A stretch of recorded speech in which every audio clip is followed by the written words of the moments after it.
Okay, the stream should be running now. Maybe YouTube. Okay, there it goes. There it goes. It is a going. A going it is. There we go. Okay. Yep. Okay. All right. So I finally got the system working, sort of. Anyway, starting off here, I have built ender source jars to move source between uh, the old base and the new base. Eventually, the new base will have its own ability to generate source, and then I'll just start using relays. But for now, got these. And I have a collector, as well as 5 jars for it to fill up. Don't know why this one doesn't have any in it at all. But the idea here is that it will fill up these 5, keep them full. When more source is needed in the ender jar, collector will grab it from one of these jars and shove it into here. And any excess should be going over here, though I noticed that it seems to be going there instead of that jar, so yeah, so it's going to the wrong place anyway. No, alright, whatever. Not really that big of a deal. And then, do I have my bed on me? I don't have it down there. Okay. So, how this is going to work is materials will come in, ores will come in here, fill up this chest, and then it'll get pumped out to here. Pop down here, we can see that I have a tube that goes all the way to here. Now, originally I was going to use a create deployer with the pickaxe here, but during my tests, I quickly discovered that the deployer, for some reason, does not produce any ores. It breaks the block, but then nothing drops. And I don't know, that's clearly a bug. It's meant to have everything that would have dropped go into it, so you can pipe it out directly, but it doesn't work. So I've switched over to using this system here. So the blocks will get sent here, which will place them, and we'll complete this redstone circuit here, turning this thing on to break the block. Any items that drop will be prevented from getting picked up by my magnet by this thing here. And I just got a text message or something. 1 second.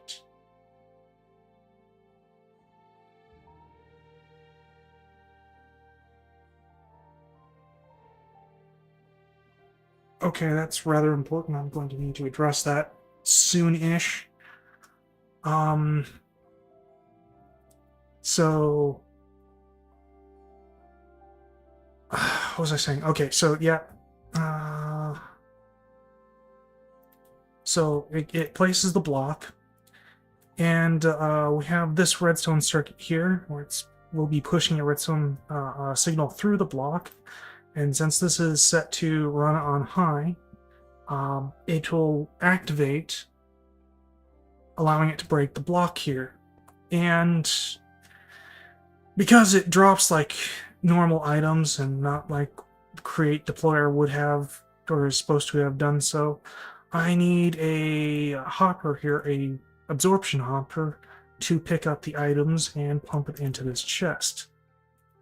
Now, you'll see that I have this redstone here going from this.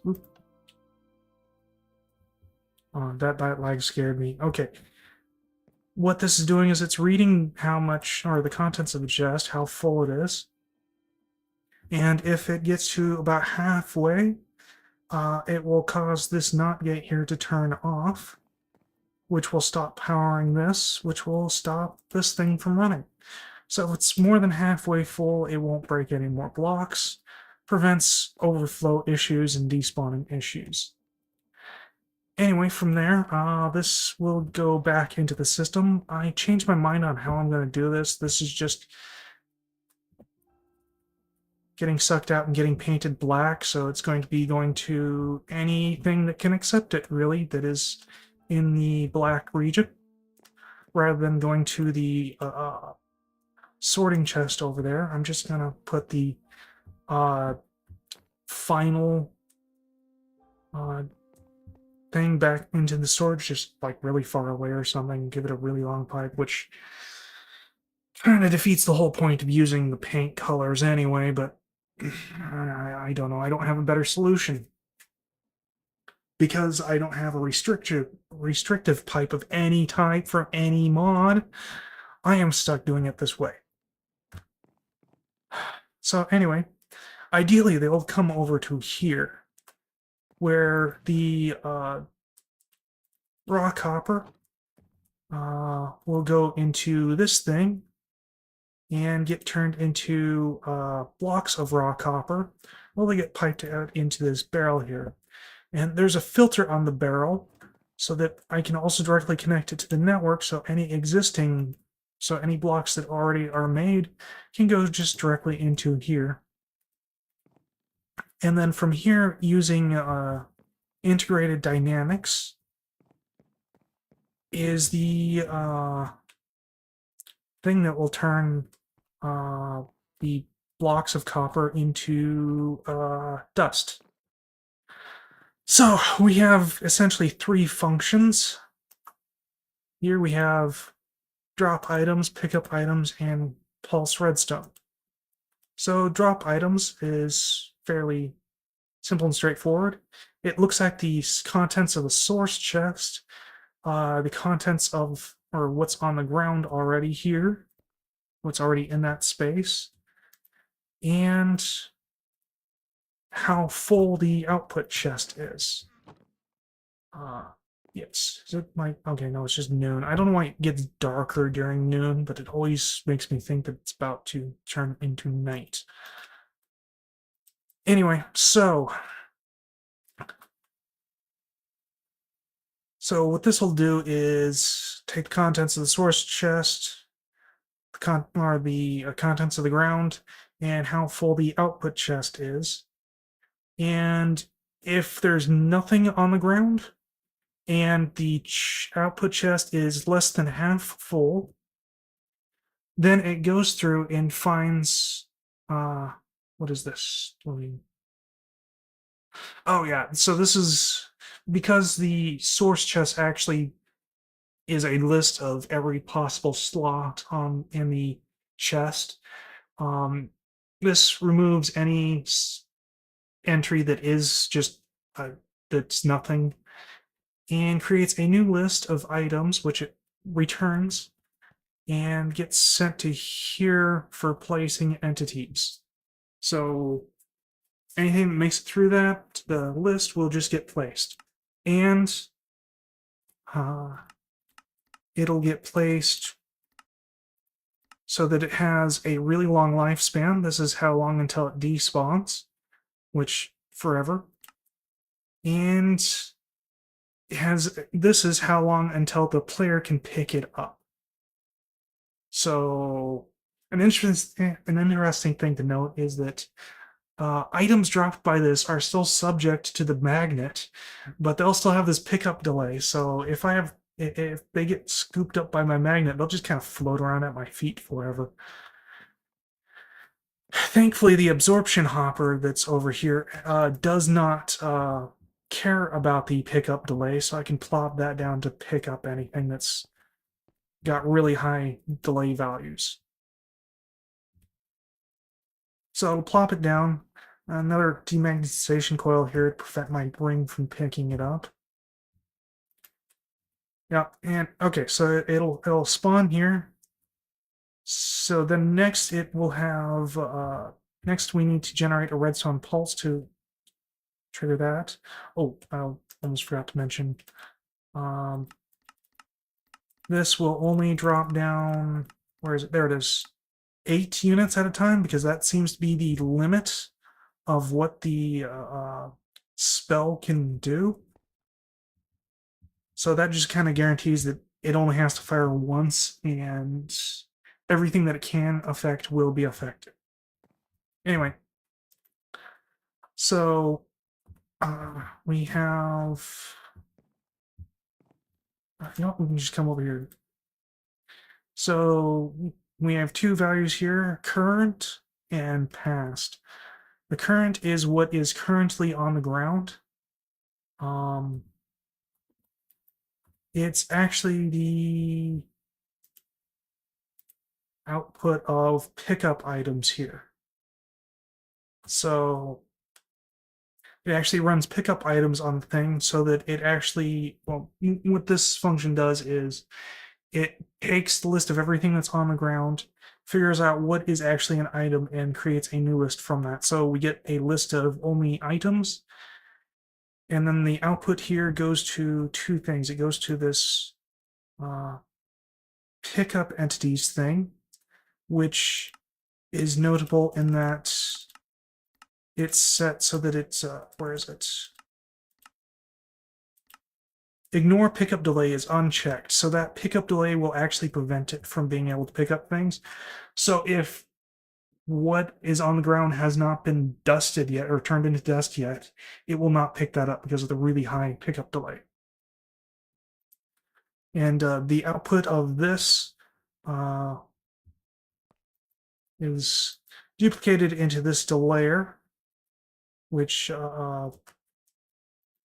so we wind up keeping track of the last tick's output of this, and that's kind of what goes into this. So this is the current output of this function, and this is the output of the function last tick. Now that kind of gets delivered as a list, but the list will only contain one item in it. So we just check that one thing. So if currently there is things on the ground, but in the last tick there was nothing on the ground, then send a redstone pulse, which will trigger this, and I gotta sleep. Where's my bed? There it is. While building this, I've been attacked by zombies numerous times. It's quite annoying. Need to figure out how to keep them out. Anyway, so yeah, it will send a redstone pulse. It will shoot, turn the ore into dust, and then this thing will scoop up all that dust and put it into this chest. And if this chest is more than half full, then this function returns an empty list. So we have the list here being declared. If fill is greater than half, greater than or equal to half, really, then it just returns the empty list. Oop, oop, did not mean to do that. Yes. So that prevents an overflow situation by making sure that anything that's broken has someplace to go. And then from there, once again, it gets pumped out and painted black. I believe I actually have stuff in there. That's why I don't have it connected right now. And ideally, the dust will go off to this next barrel here, which currently has nothing in it. But I've set the filter up for copper and iron dust currently. And stuff from there will just get pumped out and into this energized smelter to turn into ingots. It's pretty straightforward. I don't really have a power source set up for these things yet, though. So that's going to be something I need to do. And the output will just simply go into this chest where it will once again get pumped out into the black group again. And hopefully will ideally wind up over here where the ingots get turned into blocks and stored away. Yes.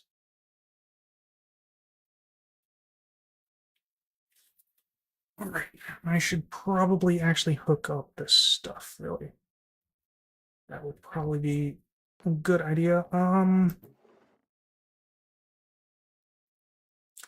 That's a lot of ore. I probably should not start with that end simply because of just how much crap there is. And I need to cook this up to power first, really. Okay, so we got two things that need power. We got this. Oop, oop, oop. Maybe I should turn on hover mode. Would probably be a good idea. Oh, come on. Place the cable. There we go. Okay. And where is this one? This one is... let's line with this. Oh, cool. So if I just do this, just kind of this sort of a thing.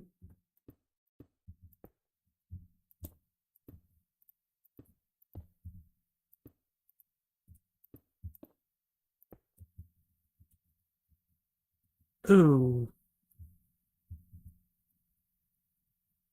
Well, you know, that's okay. We can just drop down a little bit more here.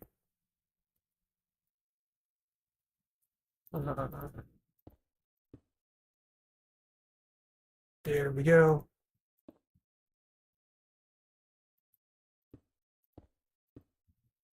Okay, and for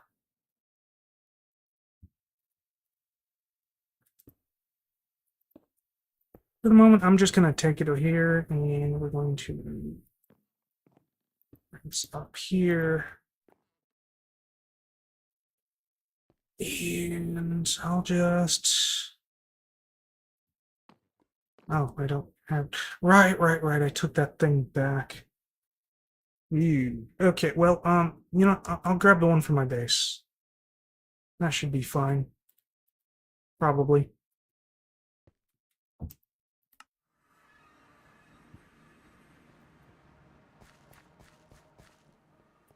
We don't really need this here at the moment. Probably, maybe.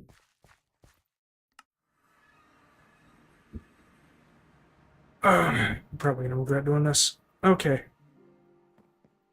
And I'll just plunk that down there. Perfect. Okay. So.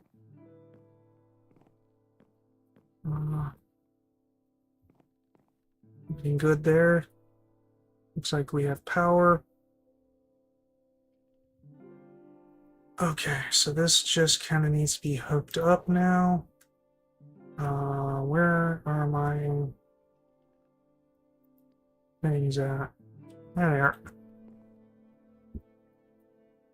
1 second.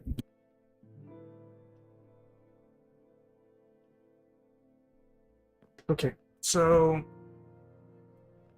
this should be plugged in here.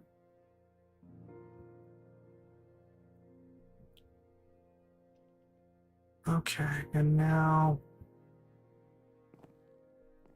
this should already have a little bit of output in it to test out, so we should see it just spit things out immediately. Yep, there it goes. Good.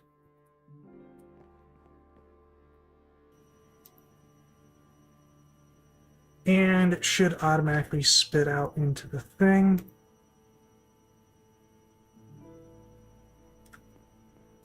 Okay. And this should spit out the ingot. Should see it come through here.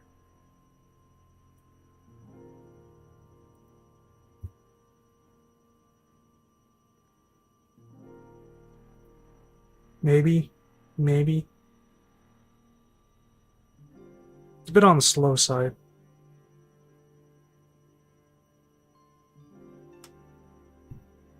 Huh. Okay. No, it's just going into there. Why is that? Did I not set this up right? What's going on here? Looks like it's the right color. It looks like it's pumping stuff out. Is this not hooked up to the... It is not hooked up to the thing. That's where the issue is. Now we should see the ingots come... Yep, here they go.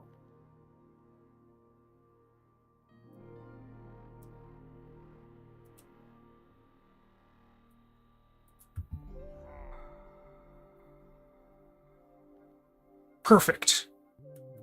Awesome. That's exactly what I wanted to see. Okay, so next, after that, we need to get the dust over here. You know, I actually have some of these to spare, so I'm just going to plop one of these right down here, because I know that's going to be needed. Actually, I should just give this one too. Okay, so yeah. So that was the output of that hooked up, I believe, which means now I need to hook up the input of this. I think the output might already be hooked up, is it? It is. So if I just do this, we should see activity here. There it goes. Perfect.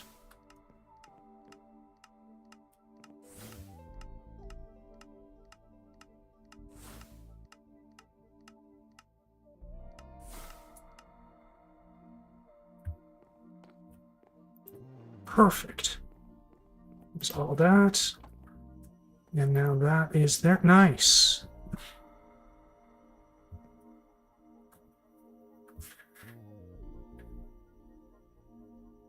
You know, it just kind of occurred to me I should probably update it to look at the contents of this ender source jar, because it's probably not just going to have enough there for that.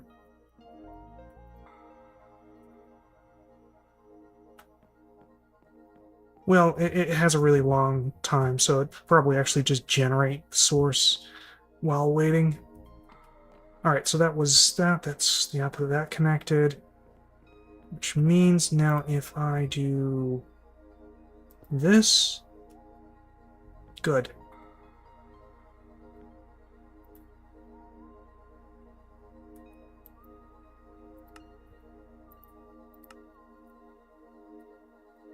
What? Oh, because of this spot. Okay. That's yeah. I see. I see why I messed up there. Okay. So, how do we want to fix this? Well, I think for now I will just find some sort of solid block. I did not mean to do that, but there we go. That's the block I was looking for. I also need wire. Gonna need more wire. Where's me wire? I know I have wire somewhere around here. There it is. Okay.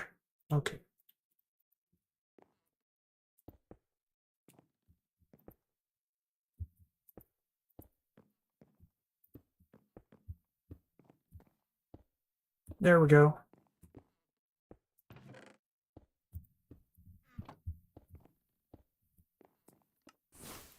Okay, need to sleep.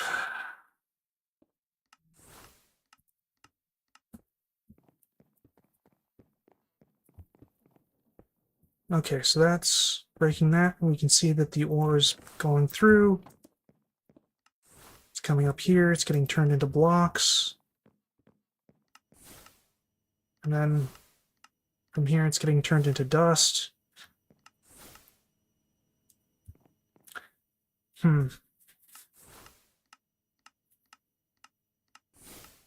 Might be better if I also modify it so that it only does it for blocks that it has that has 8 for it to get the most out of the source being used.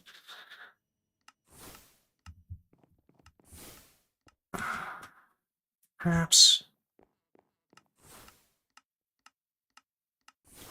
Yeah, it really doesn't matter for the moment. It's a project for later. Best we'll collect here. This is kind of our bottleneck. The moment. That's actually kind of interesting. That is our bottleneck.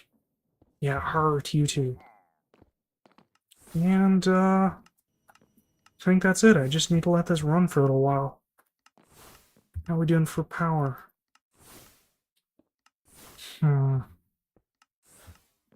going to need to come up with a good solution for that power.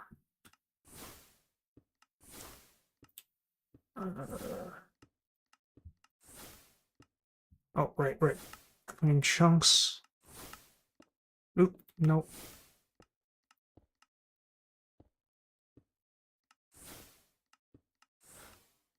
Force load all of this. Chunk limit of 11. What? Okay, well.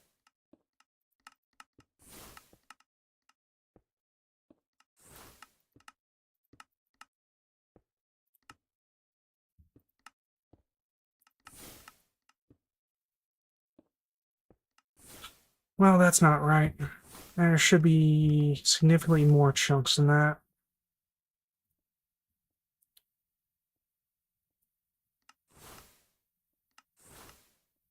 All right, so I'm kind of just gonna go ahead and just let this run for a while. I'll probably go through, add the other stuff from my inventory here to the appropriate stations, slowly drain out this, and figure out what I'm going to think about what I'm going to do about my power issues here. And also I'm going to deal with that really important message that I got earlier. I cannot forget to deal with that. So I'm going to go ahead and end the stream here, and I'll probably continue later tonight. Thank you for watching.